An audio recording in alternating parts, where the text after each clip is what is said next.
Oke,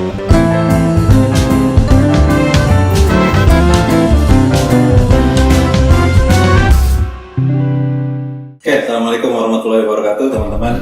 Hari ini kita kedatangan dua legenda lari di Bogor, berbeda angkatan tapi sama-sama mengusung komunitas larinya alumni SMA 1 Bogor. Jadi seterkenal sekarang. Jadi selamat datang Kang Vermiko sama Teh Moi. Teh Moi, bisa cerita dari angkatan berapa Teh Moi? Saya dari angkatan 81. Ih, satu teman-teman. Kang Vermiko dari... Kalau saya juniornya Teh Moi 10 tahun, saya 91. Beda satu dasar teman-teman. Tapi, gila prestasinya ini loh. Mereka bawa bungkusan di depan teman-teman, nanti dikasih lihat. Biar tahu tuh medali. Oke, mungkin dari Teh Moi dulu Teh, bisa ceritain nggak sih gimana cerita awalnya tuh bergabung di Semansa Runner? Oke, makasih atas kesempatannya. Assalamualaikum warahmatullahi wabarakatuh teman-teman semua.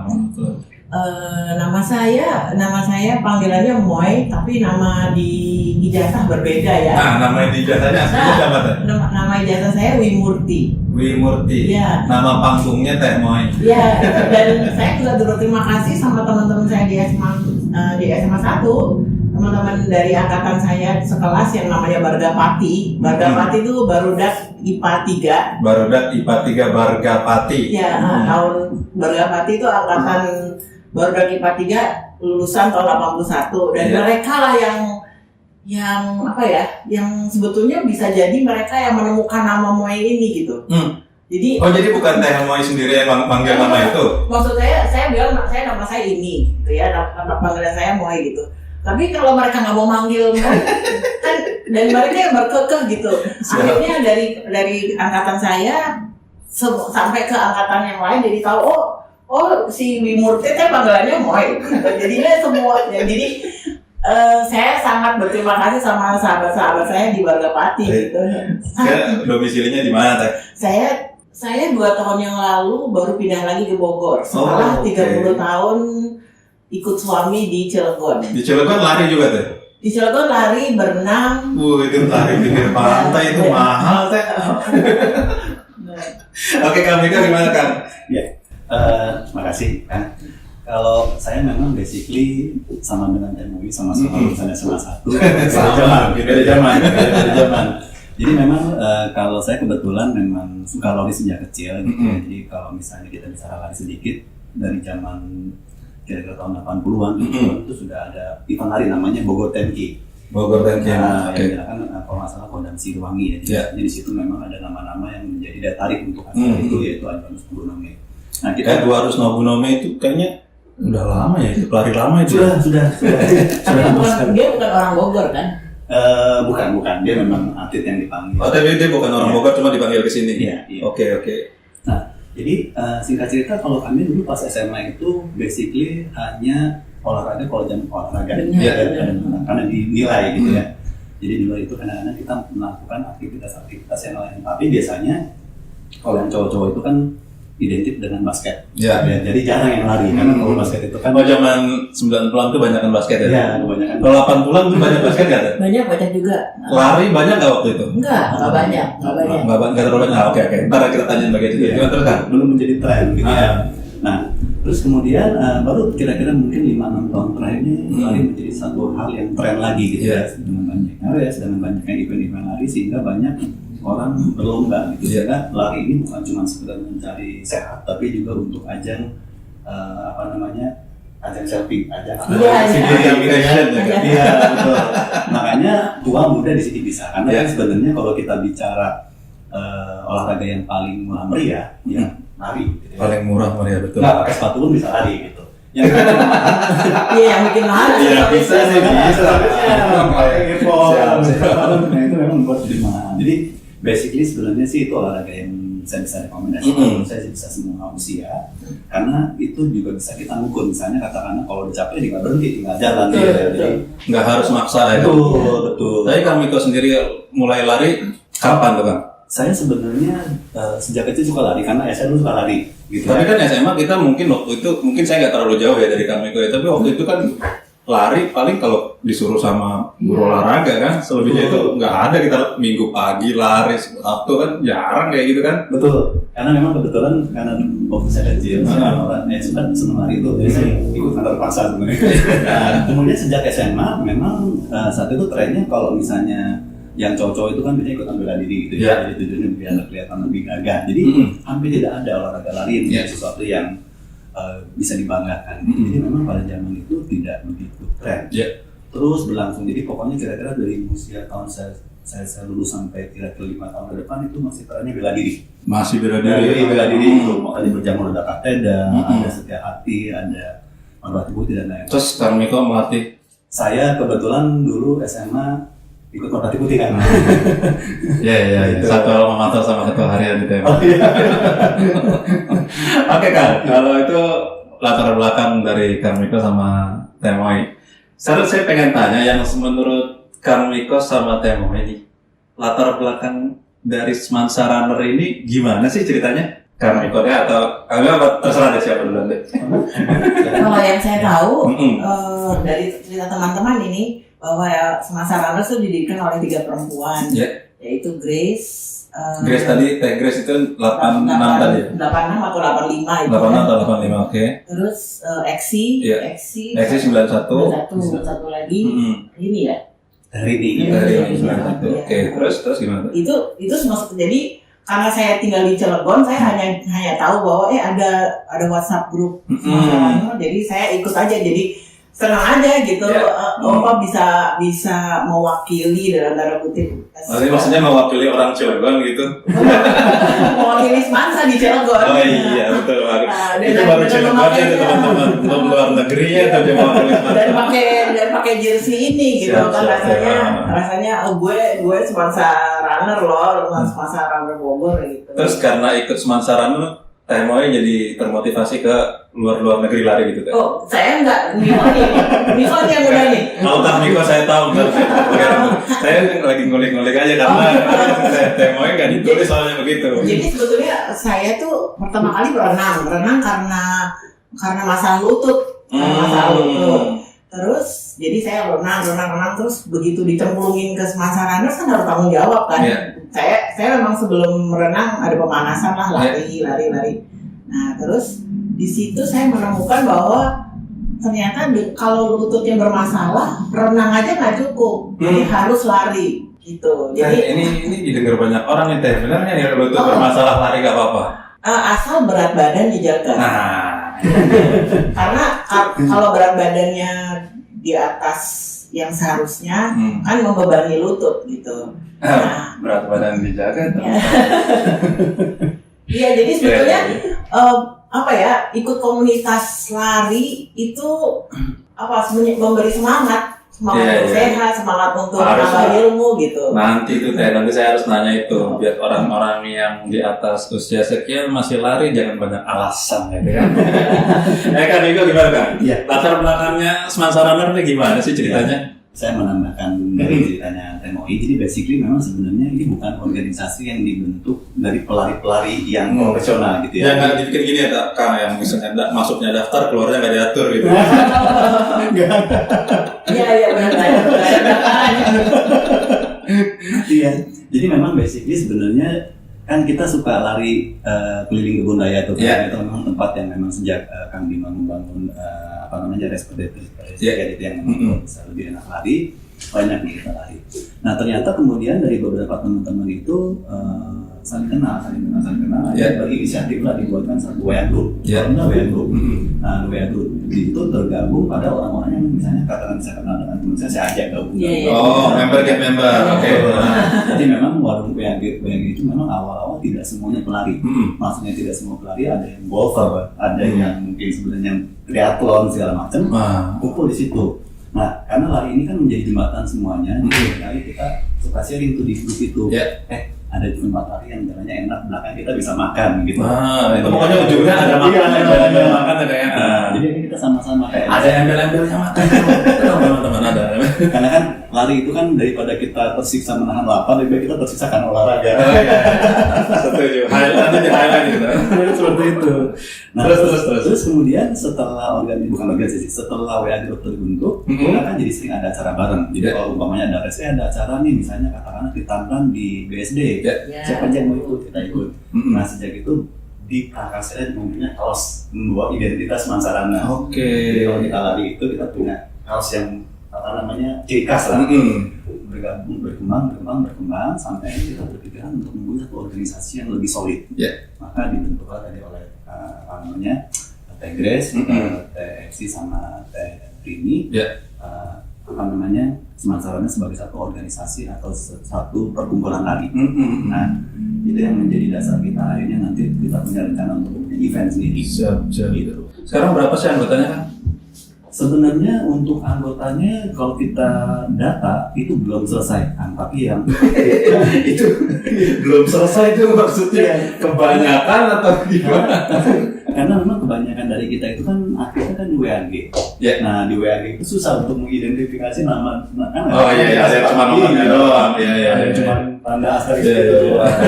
Kita memang rencananya pelan-pelan akan mendata. Tapi sebenarnya kita memang welcome karena tujuannya kan misalnya untuk ajang silaturahmi kita bisa sama-sama olahraga. Terus kalau Kang Miko sendiri, apakah gara-gara masuk Semansa Runner baru melejit atau emang sebelumnya emang udah passionnya lari? Kalau saya memang kebetulan agak sedikit addicted ya Kang ya. Jadi addicted bukan berarti berprestasi, sebenarnya masuk kategori pelari hore nih Pak. Ada istilah pelari hore ya? Kalau saya berarti pelari belum. Ya kan, jadi memang saya selalu termotivasi untuk lebih cepat dari saya yang lalu gitu. Jadi bukan orang lain tapi malah saya sendiri ya. Karena kan sebenarnya lari nggak mungkin lah kita bersaing dengan atlet-atlet gitu untuk mencapai rekor yang nasional. Jadi kita hanya fokus supaya bisa lebih cepat. Dan ada satu obsesi saya, getting older, getting faster gitu. Jadi saya berharap dengan usia bertambah. Getting older, getting faster. Catat. The older the faster. Kira-kira seperti itu. Oke, terus sekarang programnya Semansa Runner apa aja tuh Kak? Sekarang ya maksudnya dengan kondisi sekarang atau mungkin perbedaannya dengan kondisi Semansa Runner dari yang di luar sebelum pandemi dengan sekarang? Hampir sama ya. Tetap lari ya. Tapi mungkin masing-masing. Ya ada yang masing-masing. Ada kita event walaupun tidak sering dulu. Kita sekarang misalnya katakanlah kemarin ada beberapa rencana kayak di Juruk ya. Kita di Juruk. Jadi kita janjian karena kan pertama juga kalau sudah terbuka kita bisa lebih aman beraktivitas. Jadi kita bukan lagi lari-lari keliling budaya karena sekarang suka hobi kalau lari itu. Jadi kita misalnya sama dan di Sentul terus kita Sentulnya di daerah mana tuh? Yang ke arah Taman Helang ya, yang kita mau lihat Curug. Oke. Terus. Itu, jadi lebih ke arah seperti itu. Tapi memang acara kita paling saling share aja misalnya. Setoran. Iya. Maksudnya setoran apa setoran tuh? Jadi misalnya udah lari dicatat di aplikasi, nih saya setorkan dari sekian.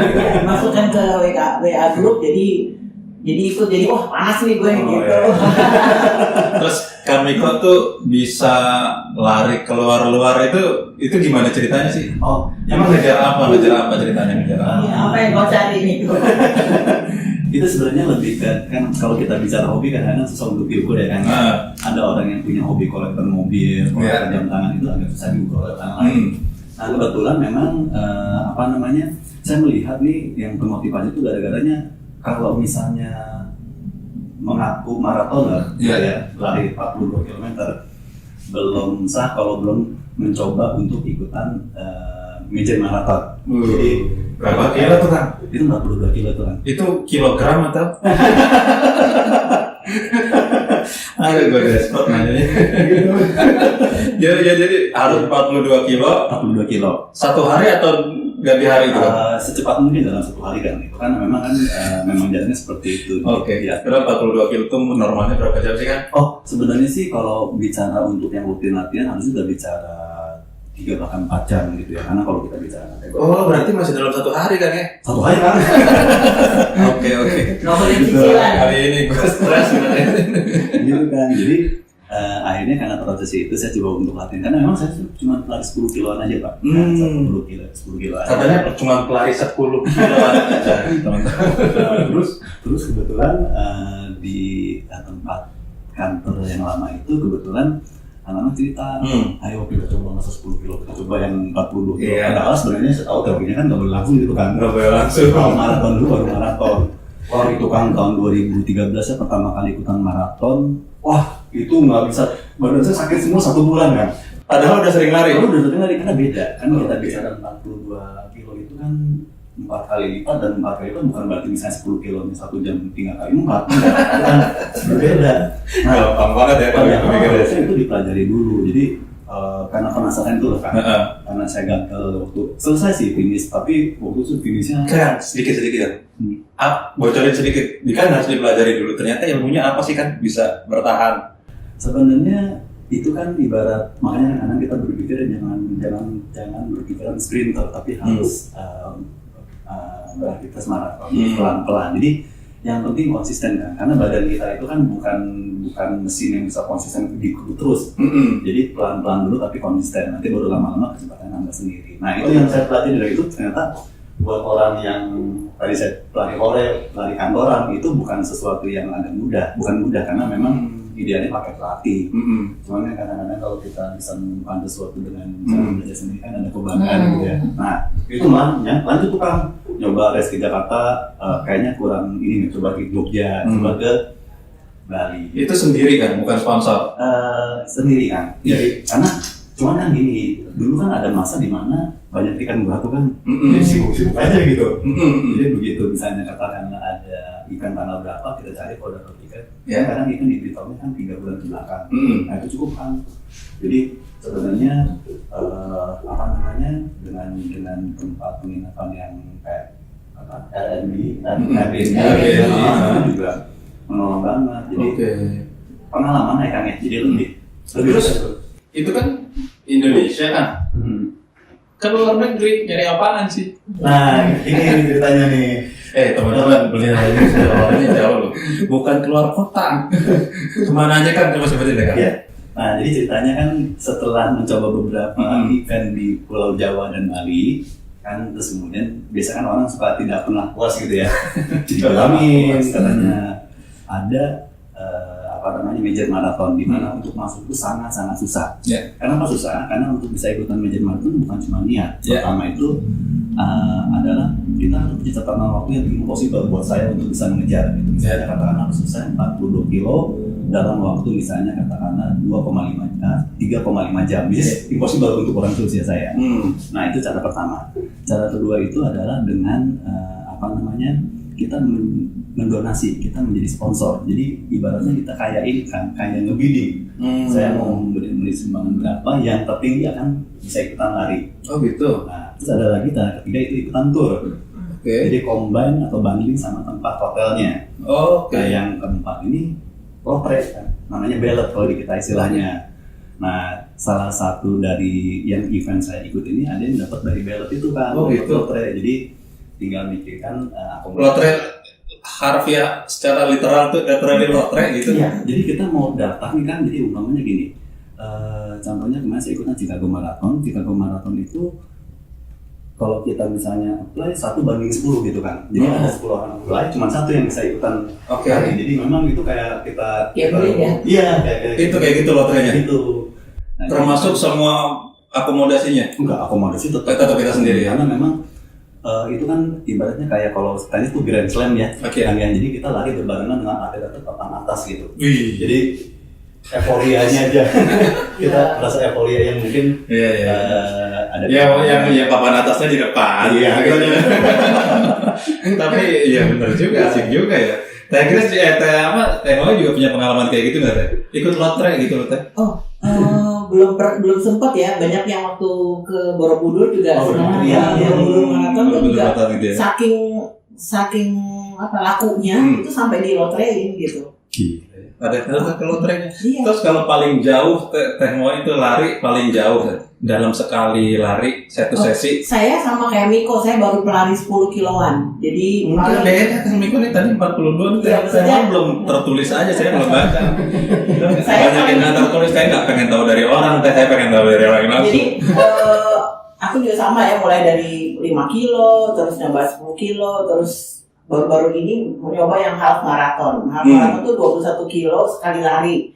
Itu sama mungkin sama perasaannya sama Miko yang pertama kali lari 42 kilo. Rasanya badan tuh kayaknya protes gitu. Gue nggak ikhlas diginiin gitu. Yang bagian sini jangan dilihat teman-teman, lu bilang motivasi. Terus ya itu sih, jadi tapi jujur aja karena saya di sini mewakili Semasa Runners, dengan ikut Semasa Runners itu juga jadi motivasi gitu. Termotivasi itu dalam tanda kutip ya, yang ngomporinya banyak. Iya, Gitu kan betul. namanya. Belum lagi kalau ini jam segini buka nih, misalnya maraton tertentu gitu, lari tertentu gitu. Siap-siap ya, ada yang ngingetin aja, siap-siap nih 10 menit lagi lah, berapa menit lagi. Oh, kita juga ya. Kita bisa di-share dong foto-fotonya nanti kan ya, Teh ya. Misalnya Kang Miko di luar negeri, Siap. lari kayak gini, teman-teman di Kang Miko lari di luar negeri, ini Teh Moy lari di pinggir pantai. Gila luar biasa loh, keren-keren. Kalau saya sih lebih ke triathlon sih sebetulnya. Jadi Ya saya dengar Teh Moy ini spesialisnya triathlon. bukan spesialisnya juga saya. Apa bisanya spesialis boleh kok. Saya tuh sebetulnya ajang pertama yang saya ikutin adalah Master Swimmer. Master teman-teman. Jadi Bukan amatir, master. Master sih maksudnya tua. Jadi setiap awal Desember, Tadi perjanjiannya nggak boleh sebut tua. maksudnya referring to tua gitu. Siap. Jadi setiap bulan Desember itu di GBK, di Aquatic GBK itu Aquatic, oke. ada ajang berenang nasional yang namanya Master Swimmer. Jadi yang kelompok, jadi ini semua diikuti oleh kelompok umur. Kalau kita tahu kan renang kan ada kelompok umur, kelompok umur, termasuk sampai kelompok umur yang sudah senior, yang yaitu dalam tanda kutip master itu tadi. Jadi saya pertama kali ikut itu. Jadi larinya renangnya 50 meter atau 100 meter, kayak gitu. Lumayan loh itu. Iya, jadi dan yang serunya adalah saya berkesempatan untuk tanding bareng dengan juara-juara renang pada zamannya gitu. Jadi yang seumur saya kan. Ngakunya amat. Ya, saya amat. Master. Jadi kalau mungkin pernah dengar Soraya Peluca. Oh, saya Iya. kenal lah itu mata teman saya. Pernah dengar perenang itu terus. Astaga. Jadi keren Teh. Jadi sama-sama nyebur. Kalau saya sih nomor kesekian ya. Kalau dia kan selalu medali emas terus gitu. Balik gitu lagi ngomongnya teman-teman. Ntar lihat gitu. belakangnya pasti banting. Jadi itu sih sebetulnya yang setelah itu karena saya selalu ngantar anak bungsu saya ikut triathlon. Terus saya mikir-mikir. Anaknya juga ikut triathlon. Ya, Astaga. Terus gara-gara dia lah sebetulnya gue bisa nggak ya kan kalau triathlon itu jarak yang terdekat itu yang teringan ya dalam tanda kutip itu renang 750. Renang 750 paling ringan, oke. Terus setelah renang disambung sepeda 20 kilo. Sepeda 20 kilo paling Terus ringan. lari 5 kilo. Jadi dalam waktu yang bersamaan itu, jadi terus saya mikir bisa nggak ya, gue bisa nggak ya? Coba gitu. Itu sih itu aja. Nggak masuk akal sih. Keinginannya gue bisa banget, tapi sehat ya Teh. Alhamdulillah. Kang Miko, kalau Kang Miko lari paling jauh kan dalam satu sesi berapa? Saya paling jauh 42 kilo karena memang beda dengan Teh Moy. Kalau Teh Moy itu kan 42 kilo. Itu lari terus apa ada jalannya? lari terus. Jalannya cuma Saya berharap dia bilang ada jalannya teman-teman. Ternyata lari terus. karena paling juri-jurinya pas lagi kan ada water station tuh kan, kita minum di situ. Jadi Itu pura-pura berhenti ya padahal nggak berhenti kan, masih jalan. Suka gitu. Nah, kalau saya belum menemukan cara yang pas gimana sambil lari minum gitu, suka berubah-ubahan. Masih belajar lah, jadi paling jalan terus lari lagi. Karena kalau kita berhenti waktunya ketinggalan kan. jadi nggak bisa cepat. Dan heart rate juga jadi turun Iya. dan itu Walaupun tidak beberapa detik aja. ya, itu nggak ada bagus gitu. ada ngaruhnya gitu kan. Kalau Sebenarnya kan kasih lihat dong prestasinya Kang, jangan diumpetin aja. oh gitu. Teman-teman, prestasinya beliau ini bentuknya banyak medali. Temoy juga. Nanti kita highlight, kita zoom medali-medali beliau supaya teman-teman juga apa ya, juga termotivasi lah ya. Siapa tahu mau ikut lari beliau ini, kita bisa lihat lah bahwa usia itu hanya dalam pikiran. Yes. Luar biasa tuh teman-teman tuh. Tidi mana tuh? Wow. Ngeri ya. Ini nggak bunyi teman-teman. Betul-betul bukan misalnya marah, itu medali teman-teman. Ini dong. Dan medali saya nggak difoto dah. Luar biasa. Pakai visa ya. Ini pakai visa. Pakai visa itu tulisannya Chicago tuh. Iya. Kalau ini di dalam negeri aja kok. Dalam negeri tapi master itu.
Nah, sebagai penutup, saya perlu dari Kang Miko dan Teh Noi bisa kasih satu kata, dua kata buat teman-teman. Oke, nanti untuk Kang Miko mungkin saya minta dari buat teman-teman yang masih sekolah atau yang baru lulus atau yang middle ya Kang. Siap. Nanti dari Teh Noi saya minta teman-teman yang seusia kita ke atas, jangan sampai mereka ngomong gini, gue jalan aja deh. Bagi cutinya teh. Saya minta. Enggak, kami dulu. Ya, makasih Kang. Jadi memang basically kita di usia muda itu usahakan sedang dibiasakan bergerak, gitu ya. Karena nanti pada saat teman-teman terutama yang masih di bangku SMA misalnya menginjak kuliah, otomatis metabolisme akan berkurang. Karena sudah mulai sedikit bergeraknya. Jadi makanya diharapkan milikilah kebiasaan olahraga sejak zaman SMA, bahkan lebih muda lagi. Apalagi nanti kalau teman-teman sudah mengalami dunia kerja, itu makin banyak excuse. Oh iya, Nah, sampai di titik itu kita makin sedikit lagi metabolismenya. Nah, menurut saya loh, bukan yang terbaik. Lari adalah olahraga yang paling sederhana, tidak butuh banyak modal, tinggal niat saja, gitu ya. Beda dengan olahraga yang lain. Jadi kalau misalnya kita bisa meluangkan waktu atau kalaupun lari berat jalan kaki saja, itu sudah membantu untuk kita punya heart rate untuk lebih stabil. Karena itu akan membantu peredaran darah dan kalau kita bicara dengan kondisi sekarang pandemi, itu akan membantu imunitas tubuh kita. Iya, setuju. Tapi kalau misalnya kita lari karena kita sakit, harus lari gitu ya, atau misalnya kita karena terpaksa, itu tidak, percaya sama saya, tidak bisa tahan lama teman-teman. Jadi itu harus jadi kebiasaan. Nah, kalau saya seringkali menjadikannya sebagai pembelaan, saya lebih baik kecapean olahraga ketimbang kecapean nahan makan enak. Sampai jalan. Oke. Teh gimana Teh? Kalau Teh Maika. Ya maksudnya saya tadi minta sama Kang Miko supaya teman-teman juga mau bergabung. Jadi teman-teman kalau misalnya mau bergabung dengan komunitas lari bisa menghubungi beliau-beliau ini. Untuk masalah siapa yang dihubungi ada di websitenya Ika Semasa juga. Jadi teman-teman bisa hubungi bahwa orang-orang ini bukan palsu, mereka memang benar ada dan mereka benar-benar menjalankan ini dengan sepenuh hati, nggak main-main, nggak cuma teori doang. Oke Teh, gimana Teh? Saya sangat setuju dengan yang barusan Miko bilang. Jadi kebiasaan itu memang dari muda karena nggak bisa yang tadinya sedentary. Bentar. Emang Teh Moy juga dari muda suka lari? Saya dari muda senang olahraga. Nggak mungkin nanti ke sananya nanti ada orang yang excuse, gue dulu nggak pernah olahraga, terus sekarang gue mulai nanti udah telat. Nah, supaya jangan ada orang ngomong gitu juga. Kita mulai dari know our own body gitu. Jadi mengenali diri kita sendiri. Yeah. Itu menurut aku itu penting banget karena ini sekarang aku ngos-ngosan, ya udah deh berhenti dulu. Yeah. Tapi besok ditambah porsinya, dan aku di sini mau bilang bahwa aku ini bukti hidup bahwa lutut aku tuh sakit. Yang akhirnya dokter bilang harus minum obat gini. Aku nggak suka ya, terus berenang dan akhirnya jadi menemukan lari. Jadi aku jujur aja aku lari setiap hari. Yeah. Setiap hari ya. Walaupun cuma 5 kilo gitu. Okay. Dan aku sangat sedih kalau lihat ada yang suka sepedahan terus tiba-tiba jatuh terus meninggal gitu ya. Yeah. Nah itu sebetulnya harus langkah pertama adalah know our own body dan jangan dipaksa. Oke. Gitu. Siap. Kalau kita nggak, yang tadi Miko bilang kalau kita tidak membiasakan, kaget kan jadinya jantung tiba-tiba. Artinya walaupun kita usia sudah seperti sekarang ini Teh ya, nggak ada salahnya kalau kita lihat itu tetap aman ya Teh selama kita mengetahui badan kita itu ya. Iya, jadi justru dengan berolahraga kita jadi banyak belajar fisiologi, belajar fisiologi kan ilmu tentang tubuh kita, terus gimana belajar tentang kesehatan. Kalau aku pribadi banyak dibantu dengan yoga, karena yoga itu jalan untuk know our own body gitu. Badan kita sakit, kemarin kenapa ya, gini gitu. Jadi aku malah encourage teman-teman untuk ayo olahraga gitu, jangan teman-teman. Oke, itu teman-teman, mudah-mudahan jadi motivasi buat teman-teman ya Kang Miko, Teh Moy, terima kasih atas waktunya. Kita harus akhiri interview kita, mudah-mudahan bagi yang menyaksikan juga bisa menjadikan mereka berdua ini sebagai inspirasi ya. Terima kasih Kang Miko, terima kasih Teh Moy, terima kasih teman-teman. Assalamualaikum warahmatullahi wabarakatuh. Waalaikumsalam.